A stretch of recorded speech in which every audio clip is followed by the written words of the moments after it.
welcome to Frankly Speaking with Frank Portinari, the podcast that gains access to real and inspiring people.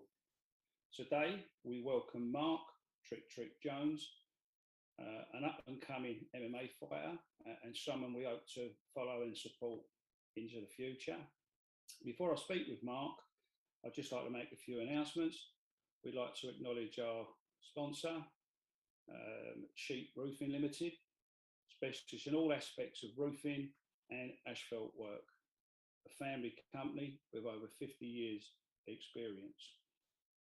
I'd also like to thank our subscribers, all those who like our podcasts.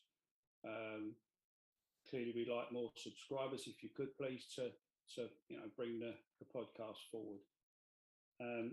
As usual, we acknowledge the great work done by the Alzheimer's Society, all the support that they give both sufferers and families. And again, obviously, we continue to support Change Your Life, Put Down Your Knife, and all the great work they're doing throughout different communities. Last but not least is Mac the Hat Media for all his technical advice and support. But the main man today is Mark, so let's get down to business. And hello, Mark. Welcome to Frankly Speaking. Hi, how are you doing? Yeah, I'll take these answers up now. I can't stand them. Well, Mark, what I normally do is I'll start off by asking some of your early life, where you grew up, your family, etc. So where'd you come from, Mark? So originally, I was born and raised in a little place called Telford in Shropshire. Lived on just a normal council estate back then. You know, the usual stuff, people's windows and doors getting kicked in, all that jazz. Yeah, just the usual stuff. Sounds pretty normal, yeah. Yeah, just normal. It's nice. Ironically, it's a really nice place now. Right. But I've moved away, but none of them are related. So grew up in a little place called Telford, Warren's Way in Woodside. Every day was a struggle, really. My best mate used to live like literally, say, 5, maybe 6 minutes up the road. But in order to get there, it would take like 20 minutes because you're always stopping and you're scrapping or, Right. Which kind of led me into gyms, really. Right. Did you come from a big family? Or did you have siblings? To be honest, it was like myself, my brother, and my sister. My sister was a smart one academically. She ended up going to some university called St Andrews. Apparently, it's a big deal. My brother was in the army in the 2 Rifles, so he did his bits and pieces over there. It messed him up, obviously, to the point where we don't rarely speak, to be honest. But unfortunately, that's a life. It's family life sometimes, isn't it? Unfortunately, yeah. So what about your schooling? Did you run the full term at school, or did you leave early? No, I left very early. Right, okay. I was more street smarts than academic smarts, which I think, looking back at it, if we had the time again, I'd do it all over again. Right, okay, that's very honest of you. I've met some weird, some wonderful, some not so great people, and if it wasn't for having that lifestyle and that mindset at that particular point growing up through the years, I wouldn't have known how to deal with different people. True. Yes, that's a fair point. I could be wrong, but my view of it is the rich stay with the rich. Right. And the rest of us, we just get looked over. But that's just my opinion. Yeah. People can hate and slate. It's fine. It's not an issue to me. Well, this is called Frankly Speaking, so you as you like. Well, we'll have to put the plug in there somewhere. Don't name anybody. No, no, no, no, no, no. It will be done. Is it slander, Gal? I'm not sure what it's called. Is it slander or defamation? I don't know, something or other. It's all three, and you attach my name to it, something Oh, else well, happened as well. if they sue us, we ain't got fuck all anyway. It wouldn't make a blind bit of difference. Same here. I've got a kettle and I ain't even got any fucking water in it.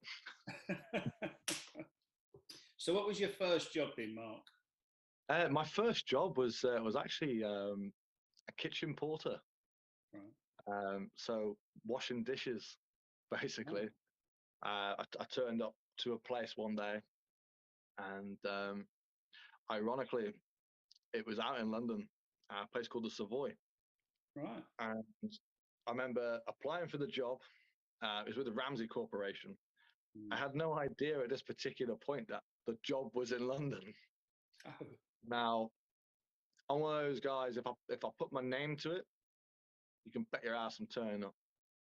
So off I went with my little suitcase, got the job, and I was a pot wash there for just shy of 18 months, and then became a commis chef, and then moved back to Shropshire, and then slowly rose through the ranks, and now I've held every job in hospitality that you can think of, everything from barman to waiter to working the concierge desk, and and things like that. I passed this as well 5 days a week. I passed it this morning. Yeah. Well, at least I've got a connection to the place now, which is probably the only connection I've ever had. He used to work there, yeah. Yeah, exactly. I can shut it now, yeah. It's so expensive. You've turned your hand to a few jobs, then, haven't you? You've acquitted yourself to what you've got to do. That's a good thing. Well, the thing is, the irony of it all is I've got heavy hands, but when I'm cooking, you have to be so delicate and intricate, and right. Whereas some people just have that natural thing to do. I've had to work my ass off to be able to do it, right. and over the years, I'm not afraid to blow my own trumpet, but I've produced some amazing looking plates of food where you look at them, you don't even want to eat them, you just want to stick them in a photo frame and leave them. But of course, we've all got to eat out here, right? Yeah, of course, yeah. So when you was at school, was you particularly sporty at school? I suppose if you count running away from the school grounds as being active, then I suppose you could say I was a little bit sporty. I could duck and dive over a fence, but not really. We used to do. You didn't represent the school in any sports or anything. No, not really. But they used to have like an in-house thing. It was for the, I think it's called the National Association of what's it called? National Association of England. It was for like athletics and things like that. So it was all like, remember like the old pole jump and the long jump and the sprints and all that sort of stuff. It used to be the AAA. I mean, I'm going back a long time. It's probably, It was the AAA. It was the Amateur Athletics Association. Yeah, it was something very, very similar to that, and unless it had derived from that, or it was a mixture of something else. I'm not sure, but it was a 5-star award, and I got a 3. So 3 out of 5 is not bad. It's no meatloaf, but it's all right. Yeah. Okay. So, when was your introduction to? Was there any sports before MMA that introduced you to MMA? Was you boxing or anything, or did you go straight into MMA? No, I mean, I played a little bit of Sunday League football, which is in of itself is it's a scrap in itself. But no, not really. That's normally spring to mind when I think of Sunday football. Yeah, people can't wait to get back to the pub. Well, exactly. But no, not really. I remember going to a place called Big Mo's, which used to be in Wellington. It was a boxing academy there. I think it was a WBA gym. I think. But I was a little kid wearing there, hip bags. The old man used to sit down and do a lot of nattering, and then he'd do a couple of sets on the weight bench, and it was more of a social club back then. And I think over the last couple of years they've actually knocked it all down. I think they've built like houses on there or something. So I'm not sure where he's moved to, but No, I do all my boxing now predominantly with a bloke called Mike McLinden. He takes care of my hands very well. He's also a referee for the Welsh ABA. So if I was to go into like an actual boxing match, I'd have more of an idea of what's going on, Yeah. because of the experience that he has, so it's something to possibly look into in the future. I'm not sure. I mean, I'm 32 now. I feel like an old man. Like, Got a long way to go yet, I'm sure. Yeah. I tell you what, waking up at 5 o'clock in the morning, right, and looking outside, it's raining, but you've got 3 to 5 miles to be running. Yeah. It's not nice. It's like, nah, you just rather turn the pillow over and go to the cold side there. But Mark, I've said this to a couple of previous guests. I learned at a very early age.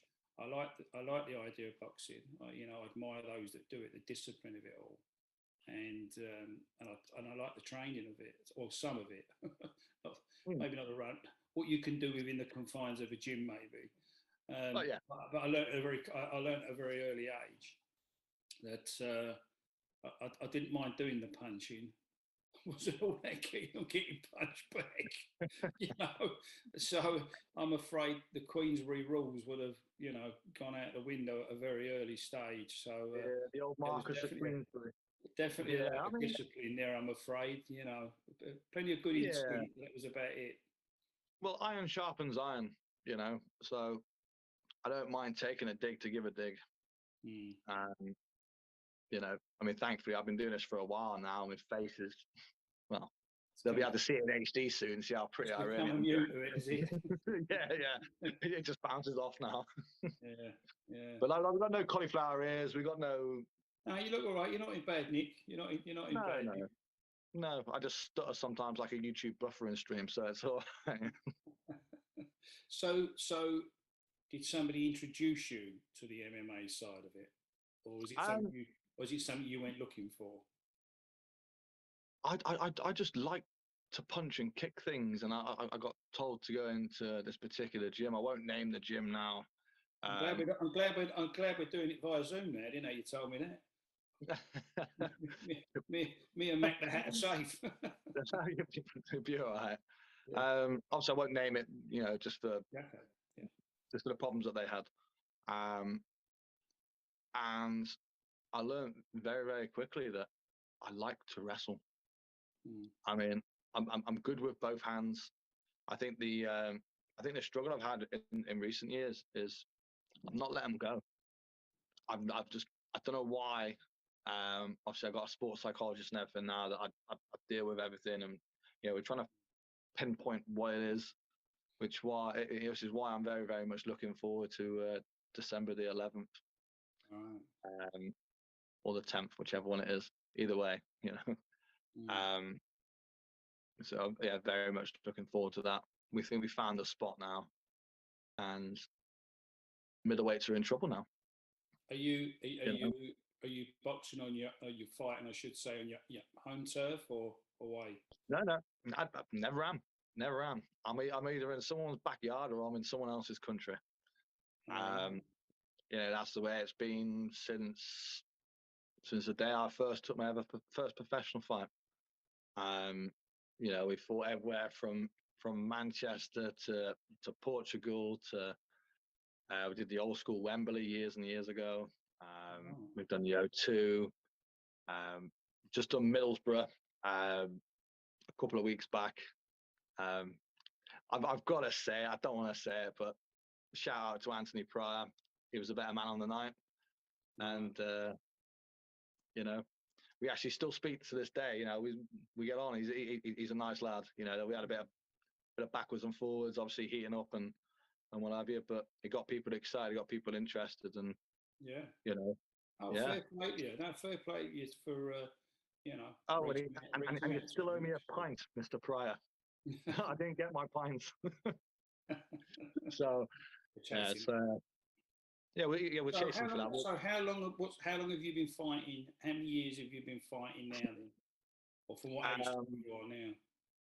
Oh, I'm 32 now, so all in all, probably about 20 odd years.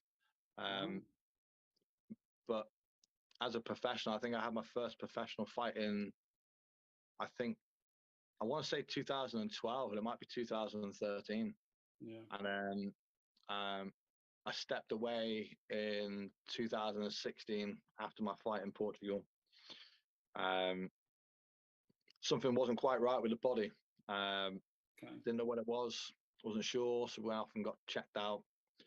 It turns out, excuse me, I had a tear in my abdomen about this big, Oh. and my colon had pushed out and gone septic. And obviously, yeah, that's where you keep all your waste. And I was basically, yeah, I was basically told, You're poisoning yourself.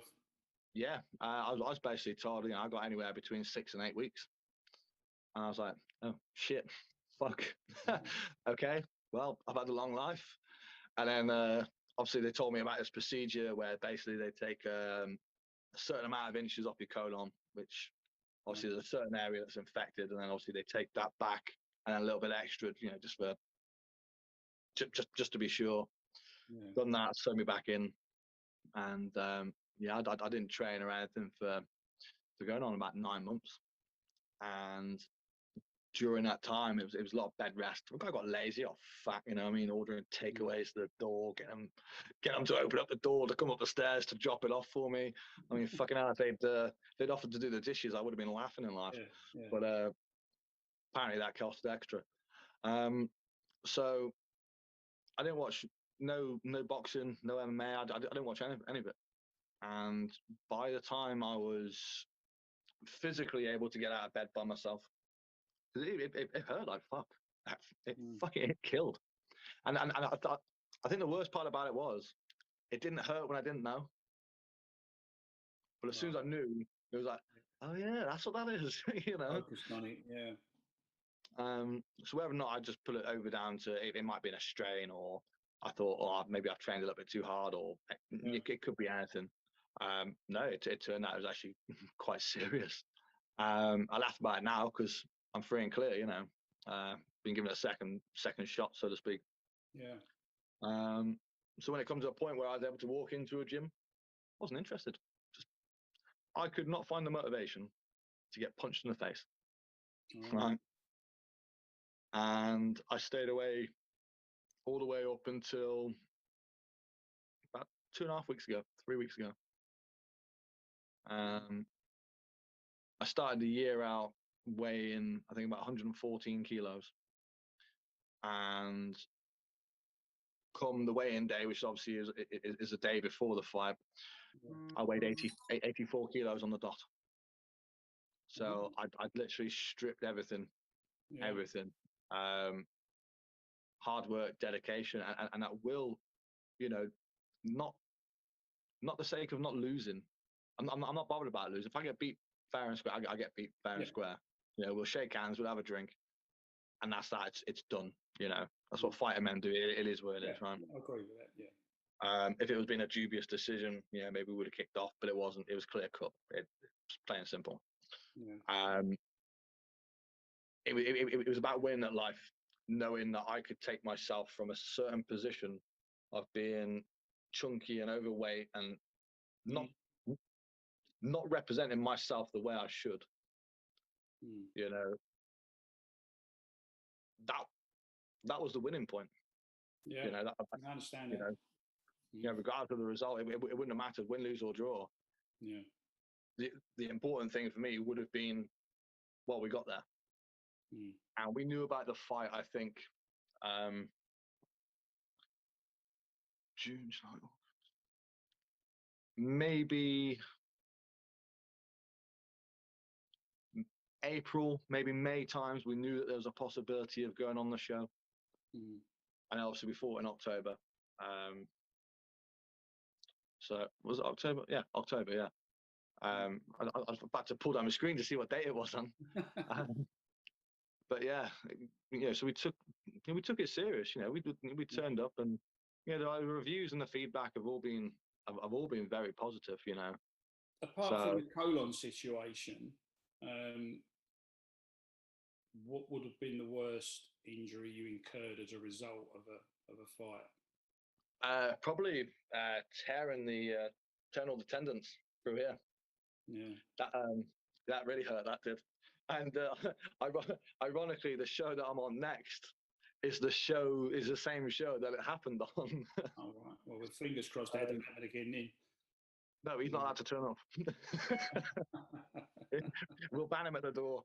Yeah. We'll get security on that. But no, I mean that was painful. I mean I think I was 3 or 4 weeks, but I think because you use your arms all the time, don't you? But when you just anything, it's like and then obviously it all blacked up and everything like that. We've had other like little injuries, like the pectoral muscle coming off the shoulder, and things like that. But that wasn't fight related. That was just me trying to be a dickhead in the gym, to be honest. Right. What would you say? If you've had a fight? How long would you say is your recovery period where you feel comfortable to go back in and start the process all over again? As daft as it sounds, so say it's a bad result, man. I am pissed off for a couple of hours, and I'm not pissed off because of the fight. I'm annoyed because I know what these hands can. I know what they can do. Yeah. And I think it's more annoyed at the point that I don't let them go. So, in all fairness, I'm good to go within 2-3 hours, ready. Like, let's get back in. Let's rerun it. But unfortunately, you can't. Once that bell sounds, it's the result stands, and that's that. But ideally, I like to give myself a couple of days, 2-3 days, get back in the gym like midweek, and then continue. So we'll have some dirty food. Treat yourself. Yeah, the stuff that I'm not normally supposed to be guzzling down my neck, which is a good job I hit those pizza boxes before, So we'll just get Gary's picked up on that, Cal. Just scanning through. 3 of them. But no. Obviously, as you can see, I'm in good shape, So yeah, we certainly got a shout to me and Gary, that's for sure. Well, rounds of shape, right? Yeah. As I keep telling everyone, I'm still round. Your management team. Yeah. Annette, Annette Alderman, AA Fighter Management. I can't thank her enough. You know what? She's an absolute star, mate. She really is. And I spoke to her before we came on, and I was like, "You don't get paid enough." She really does not get paid enough. I mean, if you think, obviously, like you two are friends and what have you. But if you go through her feed, 9 out of 10 photos is me. You go through her Instagram, 9 out of 10 photos is me. All she does is graft day and night. Yeah, I've seen that. The only thing she ever asks for is, I think, from a Friday afternoon to a Sunday afternoon, she does nothing. It's fair. Let her, go and do her own thing. Yeah. We're actually hoping to bring her up to Bolton for the next one. Get her out there. But while we are on the subject of Annette and AA Fighter Management, I would like to say that Ben Earl, you are a piece of shit, to be honest. And if there is any promoter out there that wants to put that fight on at light heavyweight, but I know he walks around at about 95 kilos, I will meet you at 93, at 205 pounds, and I'll bust your chin for you. Threatening women, nil point. Not on this watch, sunshine. So yeah, any promoter out there that wants to put that fight on, you pay me a purse and I'll break his face. Simple as that. Well, you can't say no further than that, can you? And simple. That's added another element to frankly speaking, anyway. So that was pretty frank speaking, yeah. Yeah. Well, the thing is, what I don't like is I don't like these so-called big men that walk around like this with their bloody 20 ounces of fucking tin, threatening women. It's disgusting. Well, you know, we say to people, to all the guests, you know, this is your platform.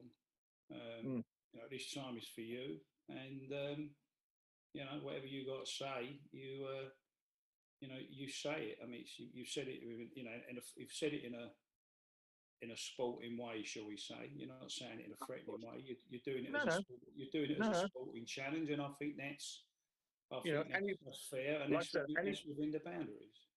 I mean, like I said, any promotion in the UK or Europe that wants to put that fight on, what I'll do, and I'll say this: you make that purse nice, you make it look good, like a really nice purse. I will offer up 50% of that purse to any charity that he desires. No, you can't get no fairer than that. You can't get fairer than that, can you? That's and that's on point. Yeah. No, that's you can't get further than that. That's for sure. That's for sure. Well, it is what it is, and well, then also that comes to fruition. This hope that comes to fruition, and that'll you know that'll settle a few points out, and clearly you know charity gains out of that as well. Yeah, absolutely. In that sense, everyone's a winner. Well, exactly. Except hopefully because he'll be the loser. But there you go. That's.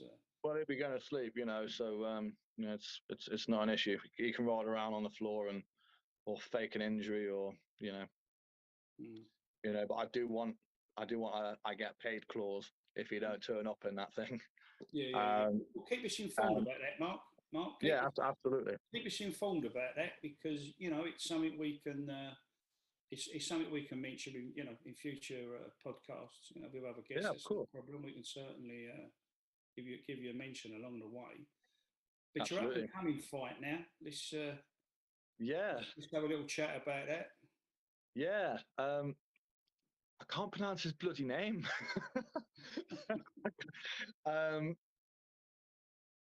Is he Sturrock? I think his last name is. He's me trying to work out East European names. Mate, I'm pretty sure his name's Kyron Sturrock. I think. I don't know if I go off my phone if it's going to cut out of this, so I can actually get it written down. So I'm not going to do that. Yeah. But he comes out of a good gym. I think he's out of either SBG Manchester or he's SBG Rochdale. I'm not entirely sure. He's fought on a big promotion before. You know, he's been on Cage Warriors and things like that. So he's not afraid of the big lights. But yeah, I don't know enough about the guy to start talking shit, to be honest. Yeah. Nothing's come my way, so the way I look at it, until it comes my way, I'll just kick back and relax and continue doing my training, getting myself ready, and getting myself physically and mentally prepared. 11th of December.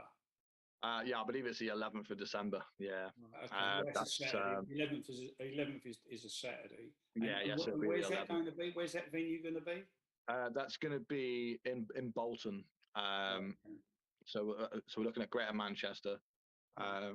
I've got to thank Chris Clark for that. I've fought on Chris's show before, and always a quality promotion, always. You know, so very happy to be going and returning there. Except we're not in Birmingham this time, which is a shame because it's only up the road for me, really. So we'll do a little bit of extra travel. It's fine. It's not a thing. We'll go across the globe if we need to. Yeah, so that's great. That's good. That's good. But yeah, nothing bad to say about him. Nothing good to say about him. I've watched a couple of videos. I've sent a few videos, obviously, like the coaches and stuff. They've been looking at him. Yeah, he poses some risks. But our job is to react. Not go looking. We're just going to react. Have some fun. So hopefully we'll get that crowd singing that Sweet Caroline one more time. I love it. Absolutely love it. What I will do, Mark, is sometimes once a month, a couple of times a month, I'll do a talk on a bus, on an open top bus in London. Okay. It's called Gangster Tours. It's Okay. hosted by a friend of mine called Mickey Goldtooth. Oh, Um, yeah. and maybe we'll get you down Yeah, one yeah, weekend, absolutely. Yeah, that'd be and fantastic. you can be, you can be our guest on the bus, Absolutely, it sounds fantastic. and if you can promote yourself, all well and good. I'll bring a stack of tickets to a fight that ain't been made yet. Easy. Starts. No, I just it's just an opportunity. I think you'd enjoy the day out Yeah, of anyway. course. You know what? If you London can is a use great it to city as well. if you can use it to your benefit at the same time, then then all well and good. I'm sure you'd be made more than welcome. Well, I know you would be. You know. It's all about giving back, you know. So obviously, guys and girls that put effort into myself, and Yeah. you know, whether or not they're, I hate to use the word, but whether or not they're a fan, I don't like it. I'm not that guy. Okay, No. I've got a decent social network following. Yeah, it's fine. Blah blah blah blah blah. But I'm not worthy of fans, if that makes sense. So the ones that do follow, they're mainly fans of the sport. So Yeah. if I can give something back to them, you know, whether or not it's, you know, doing something a little bit different on a walk-in, or, you know, giving back to people who are putting time and effort like you guys, you know, if you ever need anything, obviously promoting off, just literally just sling it in my inbox and it'll be up. And then obviously I'll send it to No, Annette as well. No, we appreciate You know, it. I must admit, we appreciate it. so, Well, thanks for your honesty today, Mark. Appreciate you've answered all the questions. You certainly given me an insight into the into the sport, and we clearly wish you all the best. well, thank you much. And carry on winning. And stay safe. Look after look after your body, and Well, we try. if We we, try. yeah, I think me and Gary's given up now. Yeah. I mean, the liver might take a beating on the weekend.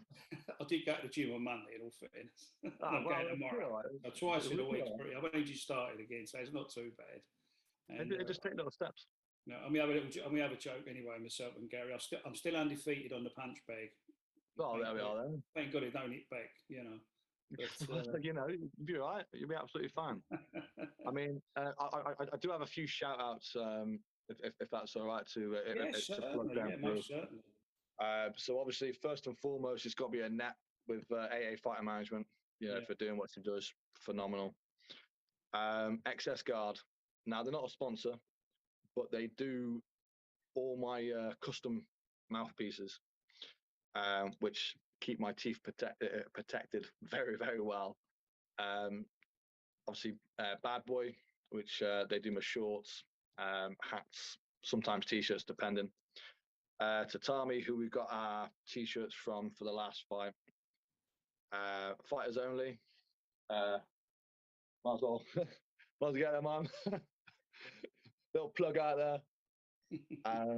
Mike McLinden, my boxing coach, and we've got Jez Davis. Now we call him Jiu-Jitsu Jez. A bit of an inside joke. He'll know what I mean. And I've also, obviously, I live in a really, really small town now, and there's only one gym here. And I just want to say thank you to Phil. He owns Flex Appeal in Ellesmere. Absolutely fantastic gym, in all fairness.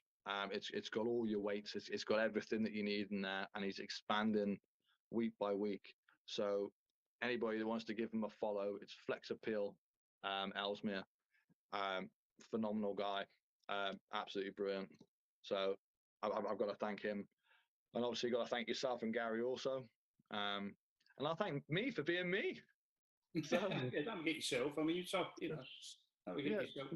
Well, listen, as I say, we don't have any, myself and Gary, we don't, have any allegiance to any particular MMA fighter. You're certainly the first one, which we thank you for. You're the first one to appear on Frankly Speaking. So you certainly got our support, Mark. You certainly. Well, much appreciated. If there's anything we can do, then certainly let us know. If you can just hang about for 5 minutes, Yeah, And of course. I'll just finish up again by saying thank you to everybody that views us and subscribes and so on. Again, I'd like to thank Sheet Roofing Limited for their continued support. Absolutely, yeah. And again, Mac the Hat Media, but mainly yourself, Mark. As I say, we ask for real and inspiring people, and you're certainly that. You're certainly that. And as I say, we'll continue to follow you. I say progress. You just what you're doing, and hopefully you continue to enjoy what you're doing. And as I say, stay injury free, and I'll try to. and hopefully you get your desired fight against a certain people, and you benefit from that, and a charity does. So at this point, we wish you all the best for the future, and again, thanks for coming along today and appearing on Frankly Speaking. So we wish you all the best, my friend. Okay. Much appreciated. Thank you very much. Cheers.